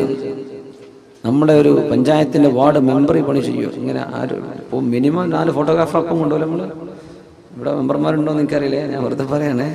അല്ല, അങ്ങനെ നമ്മൾ ഒരു ചെറിയ ചെടി നടുകയാണ്. ഒരു ചെറിയ ചെടിയുടെ അതിങ്ങനെ പിടിച്ചിട്ട് അപ്പതാ മന്ത്രി നടുന്നു. മന്ത്രി നട്ടിട്ടുണ്ടാവില്ല, അത് പിടിച്ചിട്ടേ ഉണ്ടാവുള്ളൂ. മന്ത്രി കൊടുത്ത് അപ്പതാൻ അടുത്ത കൊടുത്ത് വെച്ചിട്ടോ എന്ന് പറഞ്ഞ് പോയിട്ടുണ്ടാവും. നമ്മളെന്താ ഫോട്ടോ ചെയ്യുക? മന്ത്രി ഇതാ എന്താണ് ഇന്നാലിന്റെ കർമ്മങ്ങൾ ഒന്നും ചെയ്യുക.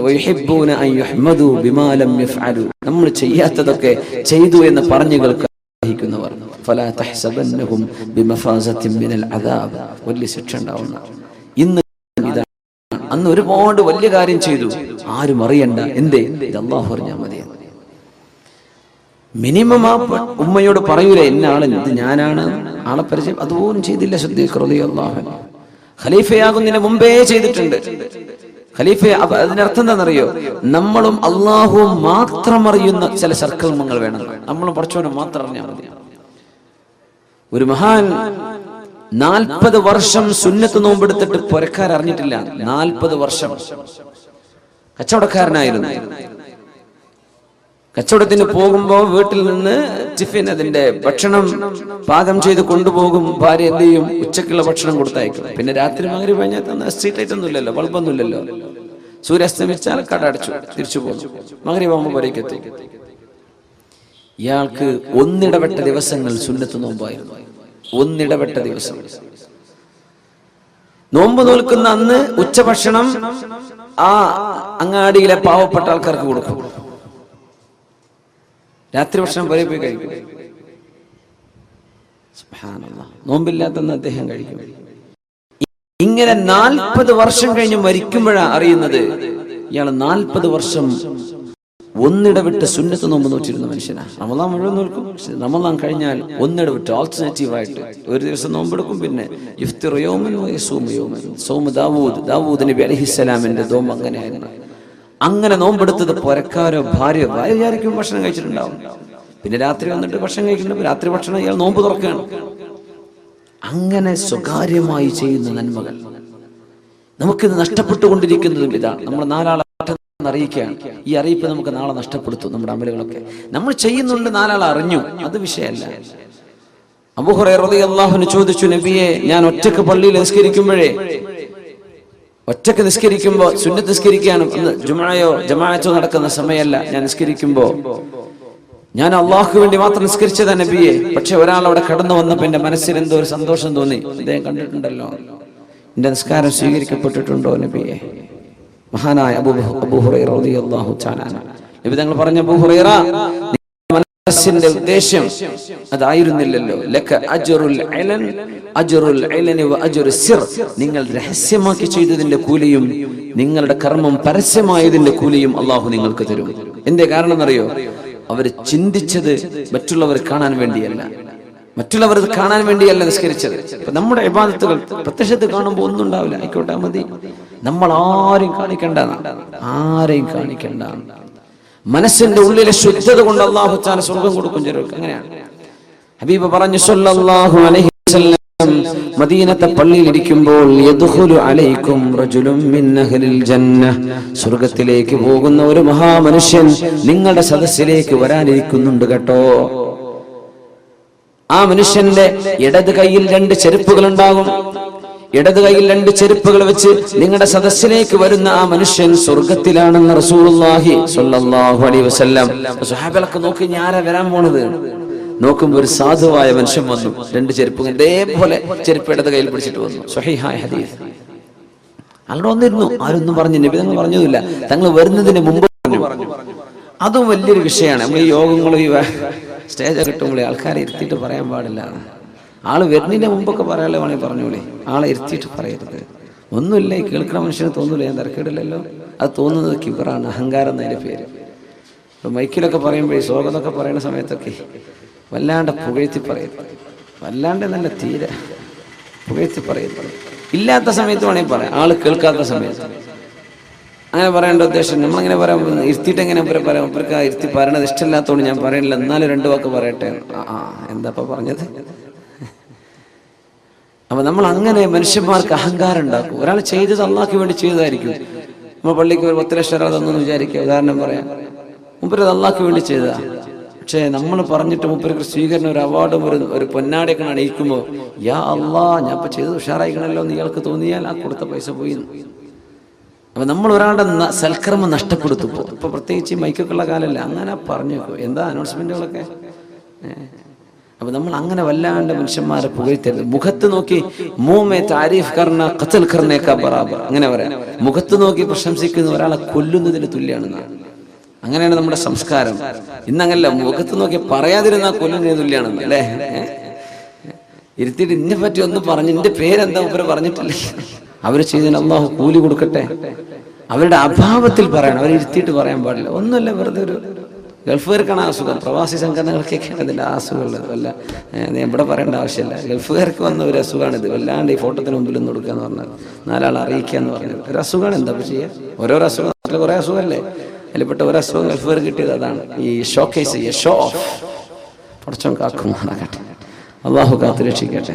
അങ്ങനെ ഉണ്ടാവാൻ പാടില്ല. നബി തങ്ങൾ ഒന്നും പറഞ്ഞില്ല. അയാൾ ചെരുപ്പ് പിടിച്ചു വന്ന് അവിടെ ഇരുന്നു. നബി തങ്ങളുടെ ക്ലാസ് കേട്ട് ഏറ്റുപോയി. 2ാമത്തെ ദിവസം തങ്ങൾ ഇതേ വാക്ക് പറഞ്ഞു, യദ്ഖുലു അലൈക്കും റജുലുൻ മിൻ അഹ്ലിൽ ജന്ന, സ്വർഗ്ഗവാസിയായ ഒരു മനുഷ്യൻ കടന്നു വരാനിരിക്കുന്നുണ്ട്.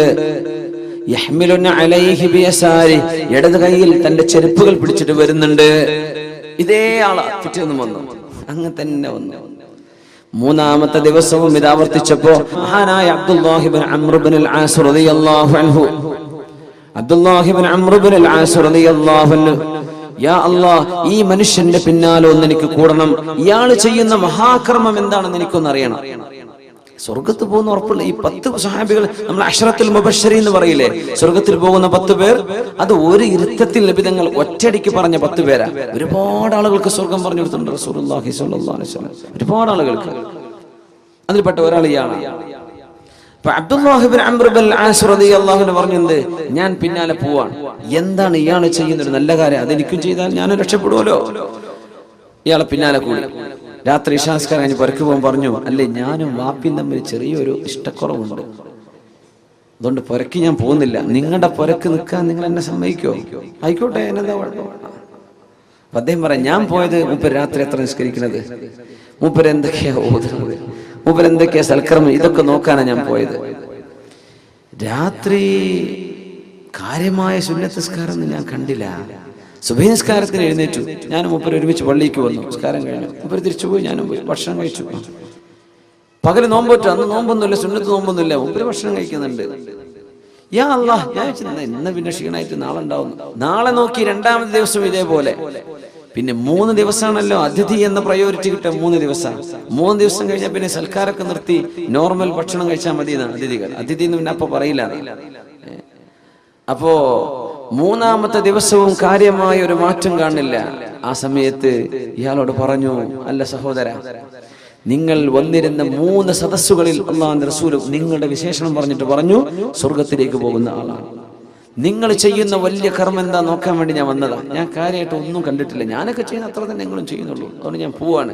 ഞാൻ വാപ്പാനായിട്ട് വലിയ കുഴപ്പമുണ്ടായിട്ട് ഞാൻ പറഞ്ഞതല്ല, ഇത് ഞാനൊരു ട്രിക്ക് ഉപയോഗിച്ചതാണ് പറഞ്ഞു. നിങ്ങൾ പറഞ്ഞ പോലെ അത്രയൊക്കെ തന്നെ ഉള്ളൂ, ഞാനൊന്നും ചെയ്യുന്നില്ല. എന്നാ ശരി കേട്ടോ, പോട്ടെ, അസ്സലാമു അലൈക്കും. പോയപ്പോ ഇയാൾ തിരിച്ചു വിളിച്ചു, ഇവിടെ വരിൻ, അബ്ദുല്ലാഹി ഇബ്നു അംർ ഇബ്നുൽ ആസ്, വലിയൊരു സ്വഹാബിയുടെ മകനാണ് അബ്ദുല്ലാഹി ഇബ്നു അംർ ഇബ്നുൽ ആസ് റളിയല്ലാഹു അൻഹു. വാപ്പയും സ്വഹാബിയാണ്, അവരും സ്വഹാബിയാണ്. ചോദിച്ചു, അല്ല പിന്നെ ഞാൻ ചെയ്യുന്ന കർമ്മം എനിക്ക് തോന്നുന്നത് എന്റെ ഹൃദയത്തിൽ ഒരാളോടും വെറുപ്പില്ല, ഇതാണ് ഞാൻ ചെയ്യുന്നൊരു കാര്യം. നിങ്ങളെ കണ്ട ഇബാദത്ത് അത്രയൊക്കെ തന്നെ എൻ്റെ അടുത്തുള്ളൂ, ഞാൻ വലിയ ഇബാദത്ത് എടുത്ത് മറിയുന്ന ആളൊന്നുമല്ല, വളരെ കുറച്ചുള്ളൂ. പക്ഷേ എൻ്റെ ഹൃദയത്തിൽ ആരോടും വെറുപ്പില്ല, ആരോടും ഒരു അസൂയയോ എന്ത് പകപോക്ക് ഇതൊന്നും എൻ്റെ ഹൃദയത്തിലില്ല. അതെ, ശരി, എന്നായിക്കോട്ടെ. അള്ളാഹുവിന്റെ റസൂലിന്റെ അടുത്തേക്ക് ചെന്നു, നബിയെ ഞാൻ ഇയാളുടെ കൂടെ കൂടി നബിയെ, കാര്യമായി ഒന്നും കണ്ടില്ല. പക്ഷെ മൂപ്പരിനോട് പറഞ്ഞ വിഷയം എന്താണെന്നറിയോ നബിയെ, മനസ്സിൽ ആരോടൊരു വെറുപ്പില്ല എന്നാ പറഞ്ഞത്. അതന്നെ അതിന് കാരണമെന്ന് റസൂലുള്ളാഹി സ്വല്ലല്ലാഹു അലൈഹി വസല്ലം. അത് തന്നെയാണ് സ്വർഗം കിട്ടാൻ കാരണം. ഫർള് നിസ്കരിക്കണം, ഫർളായ വാജിബായ കാര്യങ്ങളൊക്കെ ചെയ്യണം, കാര്യമായ അമലുകളൊന്നുമില്ല. ഹൃദയം കൊണ്ട് വലിയ അമല് ചെയ്യാൻ പറ്റും. ഹൃദയം കൊണ്ട് ചെയ്യുന്ന അമലത അള്ളാഹുവിന് വേണ്ടി മനുഷ്യരെ മുഴുവൻ സ്നേഹിക്കാൻ, ശത്രുവിനെയും മിത്രങ്ങളെയും സ്നേഹിക്കാൻ പറ്റും. അള്ളാഹുവിന് വേണ്ടി ഹൃദയം എല്ലാവർക്കും മാപ്പ് ചെയ്തു കൊടുക്കുന്ന ഒരു കൽബുണ്ടാവുക, നന്മ പറയുന്ന ഒരു നാവുണ്ടാവുക, ചീത്ത പറയാത്ത, ചീത്ത വിളിക്കാത്തൊരു നാവുണ്ടാവുക, ചീത്തയെ പറ്റി ചിന്തിക്കാത്തൊരു മനസ്സുണ്ടാവുക. മതി മതി മതി, വലിയ അമലാണ്, വലിയ കർമ്മമാണ്. അത് ആരും അറിഞ്ഞില്ല. ഈ സ്വഹാബി കൂടെ ചെന്ന് പുരയിൽ കിടന്നുറങ്ങി 3 ദിവസം താമസിച്ചു വന്നപ്പോഴാണ് മനസ്സിലായത് ഇയാൾ ഒന്നും ചെയ്തിട്ടില്ല. പക്ഷെ അയാൾക്ക് സ്വർഗമുണ്ടെന്ന് പരിശുദ്ധ റസൂലുള്ളാഹി സ്വല്ലല്ലാഹു അലൈഹി വസല്ലം. സിദ്ദീഖ് റളിയല്ലാഹു അൻഹു ഈ ഉമ്മൂമാക്ക് ചെയ്തു കൊടുത്ത സേവനം കണ്ടപ്പോ അവിടെ വെച്ച് പൊട്ടിക്കരഞ്ഞിട്ട് ഉമർ തങ്ങൾ പറഞ്ഞതാ, ഇനി ഒരിക്കൽ ഞാൻ ഇതുപോലെ ആരും അറിയാതെ ഒരു നന്മ എനിക്ക് അല്ലാഹുവിന് വേണ്ടി ചെയ്തു കൊടുക്കണം, എനിക്കും ഇങ്ങനെ ചെയ്യണല്ലോ. സിദ്ദീഖ് റളിയല്ലാഹു അൻഹുവിന്റെ കാലശേഷം ഖലീഫയായ ഉമർ ഫാറൂഖ് റളിയല്ലാഹു അൻഹു ഈ ഖലീഫയാവുന്നത് വലിയ രസമാണ്. സിദ്ദീഖ് റളിയല്ലാഹു തആല അൻഹു ഖലീഫയായി തിരഞ്ഞെടുക്കപ്പെടുകയാണ്. അല്ലാഹുവിന്റെ ഹബീബ് വഫാത്തായപ്പോൾ അല്ലേ സ്വല്ലല്ലാഹു അലൈഹി വസല്ലം തങ്ങളുടെ മയ്യിത്ത് പോലും ഭൂമി ലോകത്ത് മറവ് ചെയ്യാതെ 3 ദിവസം നിർത്തിയിട്ടുണ്ട്. 3 ദിവസം എംബാം ചെയ്തിട്ടല്ല, പക്ഷെ ആ ശരീരത്തിന് സുഗന്ധം ഇങ്ങനെ വന്നുകൊണ്ടിരുന്നത് 3 ദിവസം. ഈ തെരഞ്ഞെടുപ്പ് ആരെയാണ് ഖലീഫയാക്കേണ്ടതെന്ന് ആ തെരഞ്ഞെടുപ്പ് കഴിയുന്നത് വരെ എന്ന് പറഞ്ഞാൽ അള്ളാഹുവിന്റെ റസൂലാണ് ഇതുവരെ ഭൂമിയിലെ ഖലീഫ. ഇനി നബി തങ്ങൾ ഭൂമിന്റെ മുകളിൽ നിന്ന് ഉള്ളിലേക്ക് പോവാണ്. അതുകൊണ്ട് അടുത്ത ഒരാൾ, നമ്മുടെ അഡ്ഹോക് കമ്മിറ്റി എന്നൊക്കെ പറയില്ലേ, അടുത്ത ഒരാളെ തെരഞ്ഞെടുക്കപ്പെടുന്നവരെ റസൂലുള്ളാഹിന്റെ ഭൗതിക ശരീരം മേലെ തന്നെ നിന്നോട്ടെ, മറവ് ചെയ്യണ്ട എന്ന് സ്വഹാബത്തിന് അള്ളാഹു തോന്നിപ്പിച്ചു കൊടുത്തതാണ്. അങ്ങനെ നിർത്തി തെരഞ്ഞെടുപ്പുണ്ടായ ഒരു വലിയ രസമുണ്ട്. ഉമർ റളിയല്ലാഹു തആല അൻഹുവിനോട് സിദ്ദീഖ് തങ്ങൾ പറഞ്ഞു, യാ ഉമർ, കൈ നീട്ടി എന്ന് പറഞ്ഞു. കൈ നീട്ടെന്ന് പറഞ്ഞാൽ നിങ്ങൾക്ക് വോട്ട് ചെയ്യാണ്, നിങ്ങൾക്ക് ഞാൻ ബൈഅത്ത് ചെയ്യാൻ. എന്തേ അബൂബക്കർ? ഉമർ, നിങ്ങൾ ഈ ഉമ്മത്തിന്റെ നേതൃത്വം നിങ്ങൾ ഏറ്റെടുക്കണം. ഉമർ, ഞാൻ പറ്റൂല, എന്നെ കൊണ്ട് പറ്റൂല, ഞാനത് ചെയ്യൂല. ഞാനോ? അങ്ങോട്ടും ഇങ്ങോട്ടും പറഞ്ഞു നോക്കണം. ഉമർ തങ്ങൾ പറഞ്ഞു, സിദ്ദീഖ് നിങ്ങൾ കൈ നീട്ടി, നിങ്ങളാണ് ഖലീഫയാവേണ്ടത്, നിങ്ങൾ കൈതരി, ഞങ്ങൾ എല്ലാവരും ബൈഅത്ത് ചെയ്യാണ്, നിങ്ങളാണ് ഖലീഫ, കൈ നീട്ടി എന്ന് പറഞ്ഞു. ഉമറേ, ഇസ്ലാമിലേക്ക് നിങ്ങൾ വന്നതിന്റെ ശേഷം ഈ ഒരു മണ്ടത്തരമല്ലാതെ വേറൊരു മണ്ടത്തരങ്ങളെന്ന് ഞാൻ കണ്ടിട്ടില്ലല്ലോ. സിദ്ദീഖ് റളിയല്ലാഹു അൻഹു ഇന്നെ തെരഞ്ഞെടുക്കാൻ നിങ്ങൾ കൈതരേന്ന്. നമ്മളൊക്കെ എങ്ങനെ പറയാം, ഞാൻ തന്നെയല്ലേ സ്ഥാനാർത്ഥിയാവേണ്ടത്, എന്നെ തന്നെയല്ലേ ആക്കേണ്ടത്, അല്ലാ ഞാൻ റെഡിയാണ്. അവർ പറയും എന്നെ ആക്കല്ലേ, ഞാനില്ല, എന്നെ പറ്റൂല. സിദ്ദീഖ് തങ്ങൾ പറയാം, ഉമറേ മാ റഅയ്തു മിൻക ലഹ്ഫതൻ ഗൈറ ഹാദാ, ഇതല്ലാത്ത ഒരു വേണ്ടാത്തരം, നിങ്ങളൊരു മണ്ടത്തരം ചെയ്തെന്റെ കണ്ണുകൊണ്ട് ഇതല്ലാത്ത ഞാൻ കണ്ടിട്ടില്ല ഉമറേ. സിദ്ദീഖ് റളിയല്ലാഹു അൻഹു എന്റെ കൈ പിടിച്ച് ഞാൻ ഖലീഫാണെന്ന് നിങ്ങൾ പറയേ. പറ്റില്ല അബൂബക്കർ, നിങ്ങളാവേ പറ്റൂ, നിങ്ങളാവണം, നിങ്ങൾക്ക് അല്ലാഹു അതിന് കരുത്ത് തരും. ഉമറേ, നിങ്ങളുടെ ഈ വാക്കുകളും നിങ്ങളുടെ പ്രാർത്ഥനയുമാണ് എന്റെ കരുത്ത് കേട്ടോ. അങ്ങനെയാണെങ്കിൽ നിങ്ങൾ എല്ലാവരും തീരുമാനിക്കുകയാണെങ്കിൽ ഞാൻ അത് ഏറ്റെടുക്കാം, പക്ഷെ എന്റെ കരുത്ത് നിങ്ങളാണ് എന്ന് പറഞ്ഞ് ഖലീഫ സ്ഥാനത്തേക്ക് വന്ന മഹാനാണ് അബൂബക്കർ സിദ്ദീഖ് റളിയല്ലാഹു തആല. അപ്പോൾ ഉമർ ഫാറൂഖ് റളിയല്ലാഹു തആല അൻഹു പറഞ്ഞത്, ഇനി എന്റെ ജീവിതത്തിൽ ആരും അറിയാത്ത ഒരു നന്മ ഞാനും അല്ലാഹു മാത്രം അറിഞ്ഞെന്ന് ചെയ്തേക്കും. അങ്ങനെ മദീനയിൽ ഊരു ചുറ്റുന്ന സമയം മഹാനായ ഉമർ ഫാറൂഖ് റളിയല്ലാഹു തആല അവിടെ ഒരു സ്ട്രാൻഡഡ് ട്രാവലേഴ്സ്, യാത്ര തുടരാൻ പറ്റാതെ വിഷമിച്ചു പോയ ഒരു യാത്രാ സംഘം ഒരു ഫയർ ഇങ്ങനെ കണ്ടു, ഒരു ചെറു തീ. അടുത്തേക്ക് വന്നപ്പോ ഒരു വാപ്പ വിളക്ക് കത്തിച്ച് ഒരു പാത്രം വെറുതെ വെള്ളം തിളപ്പിക്കുന്നുണ്ട്. ചോദിച്ചു, എന്തേ? ഒന്നുമില്ല, ഞങ്ങൾ മദീനയിലേക്ക് പോവാൻ, പക്ഷേ ഞങ്ങൾക്ക് വിശന്നിട്ടുണ്ട്, മക്കളൊക്കെ കരയുന്നുണ്ട്, കുട്ടികൾ രാത്രി പാതിരായിട്ടുണ്ട്, എന്റെ കുട്ടികൾക്ക് ഭക്ഷണം കൊടുക്കാൻ ഒന്നുമില്ല, അപ്പൊ കുറച്ച് വെള്ളം തിളപ്പിക്കാൻ ഭക്ഷണം ഉണ്ടാക്കുകയാണെന്ന് മക്കള് വിചാരിച്ചോട്ടെ, വിശന്ന് അവരുടെ ഉറങ്ങിക്കോട്ടെ, രാവിലെ എന്തെങ്കിലും സംഘടിപ്പിക്കാം. ഉമർ ഫാറൂഖ് റളിയല്ലാഹു അൻഹു വിഷമിച്ചപ്പോ എന്തെങ്കിലും പോകുന്നു ചോദിച്ചു. ഒന്നുമില്ല, ഞാൻ ഖലീഫ ഉമറിനെ കാണാൻ പോവാണ്. ആരെ ചോദിക്കുന്നത്? ആരാ? ഉമർ റളിയല്ലാഹു അൻഹു പറയുന്നത് ഖലീഫ ഉമറിനെ കാണാൻ പോകും. കേട്ടുപരിചയമുള്ള ആളായിരിക്കും. അങ്ങനെയുണ്ട് ആൾക്കാർ കേട്ടുപരിചയം കണ്ടുപരിചയം ഉണ്ടാവില്ല.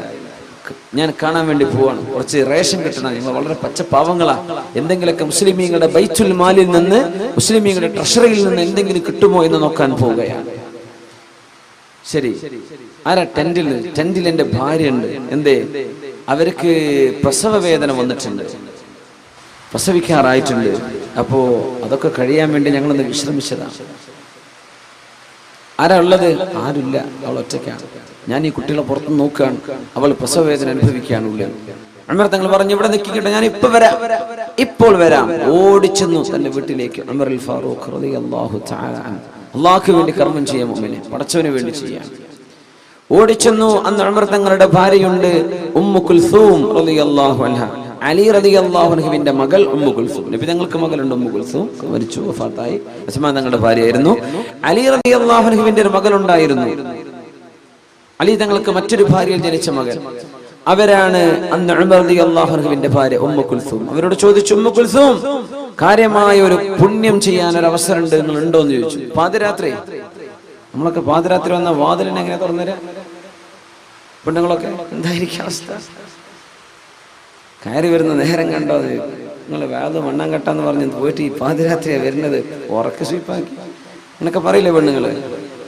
ഉമ്മു കുൽസൂം വാതിൽ തുറന്നെടുത്തു. പാതിരാത്രി ചോദിക്കാണ്, നിങ്ങൾക്ക് പുണ്യം കിട്ടുന്ന ഒരു കർമ്മമുണ്ട്, വരുന്നുണ്ടോ? ഞാൻ റെഡിയാണ്. എന്താണ് ആ ഭാര്യയും ആ ഭർത്താവും? ഞാൻ റെഡിയാണ്. എന്താണെന്നറിയോ ഉമ്മു കുൽസൂം? അവിടെ ഒരു യാത്രക്കാർ വന്നൊരു പെണ്ണ് പ്രസവിക്കാറായിട്ടുണ്ട്, അവൾക്ക് പ്രസവ ശുശ്രൂഷ ചെയ്യാൻ പറ്റുമോ?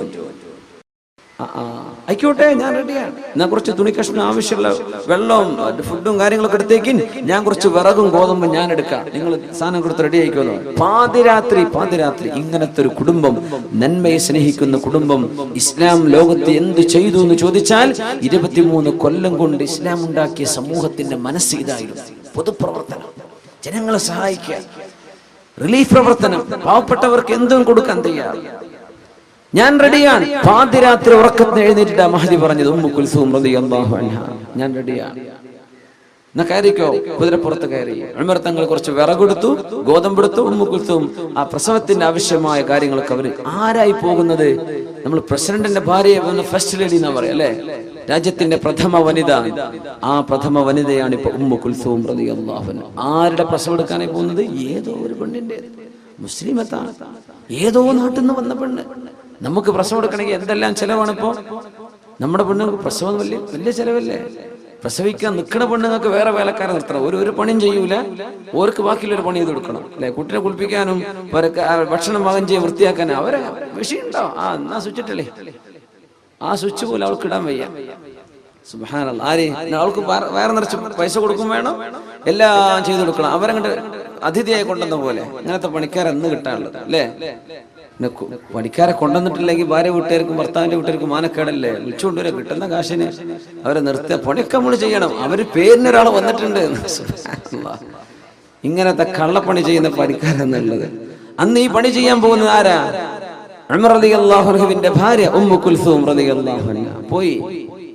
നിങ്ങൾ എന്ത് ചെയ്യുക, ഭക്ഷണം പാകം ചെയ്തോളി, ഗോതമ്പേ റൊട്ടി ഉണ്ടാക്കിക്കോളി, ഈ പെണ്ണിന്റെ വേണ്ട ശുശ്രൂഷ ഞാൻ ചെയ്തോളാം, ഞാൻ ടെന്റിന്റെ ഉള്ളിലേക്ക് പോയി. ഇവിടെ ഏതോ പാതിരാത്രി മരുഭൂമിയുടെ നടുവിലായി നടക്കുന്നത്. മരുഭൂമിന്റെ നടുവിൽ ടെന്റ് കെട്ടിയിട്ട്, അന്ന് യാത്രക്കാരെ ടെന്റ് കൊണ്ടാ നടക്കുക. പിന്നെ എവിടെ ചെന്നാലും താമസിക്കാൻ ടെന്റ്, അവരുടെ വീട് കൂടെ ഉണ്ടാവും. അതാണ് നൊമാഡ്സ്.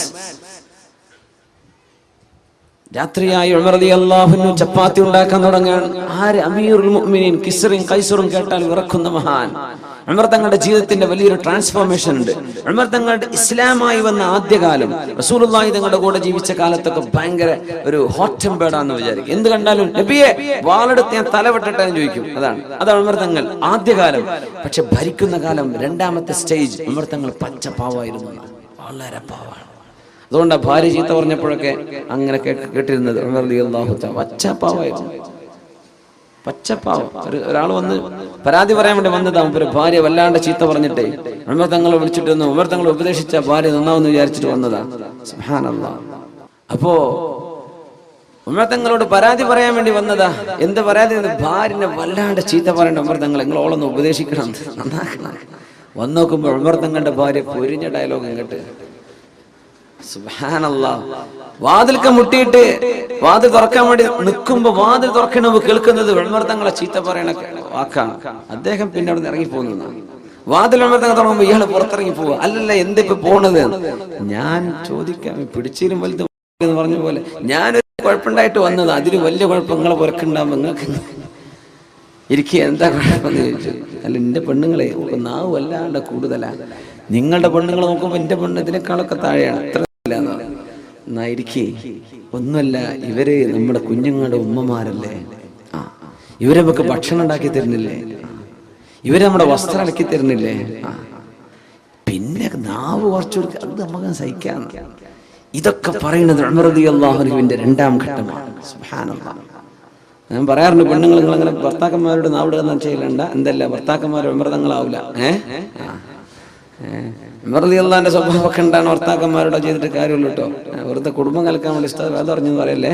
നിങ്ങൾ അങ്ങനെയൊന്നും പറയാൻ നിൽക്കണ്ടെങ്കിൽ നല്ല പെണ്ണുങ്ങളായിട്ട് തന്നെ ജീവിക്കുക. നല്ല അച്ചടക്കമുള്ള, ഒതുക്കുള്ള, ശബ്ദം ഉയർത്തി സംസാരിക്കാത്ത, സ്നേഹമുള്ള പെണ്ണുങ്ങളായിട്ട് ജീവിക്കുക. അള്ളാഹു അനുഗ്രഹിക്കട്ടെ. ഉമർ തങ്ങളുടെ ലേറ്റർ ജീവിതം അങ്ങനെയാണ്. രണ്ടാം ഘട്ട ജീവിതം അങ്ങനെ ഭയങ്കര മൈൽഡാണ്, സോഫ്റ്റ് ആയിട്ടുണ്ട്. യാ അല്ലാഹ്. മഹാനായ ഉമർ തങ്ങൾ ചപ്പാത്തി ഉണ്ടാക്കാൻ തുടങ്ങി. ഭക്ഷണം ഉണ്ടാക്കി തീരുമ്പോഴേക്ക് ഈ കുട്ടികൾക്ക് കൊടുക്കും, പിന്നെ വാപ്പയോട് തിന്നാൻ പറയും, കുട്ടികൾക്ക് കൊടുക്കും, വാപ്പക്ക് കൊടുക്കും. ഇങ്ങനെ പാതിരാത്രി ചുട്ടെടുക്കുക, ചപ്പാത്തി ഉണ്ടാക്കണം. ഇവർക്കറിയില്ല ഇവരെ കാണാനായി ഇവർ പുറപ്പെട്ടത്, ഈ ഉമർ തങ്ങളെ കാണാനായി ഇവർ ഒരുപാട് രാജ്യത്തിന്റെ അങ്ങേയറ്റെന്ന് പുറപ്പെട്ടത്.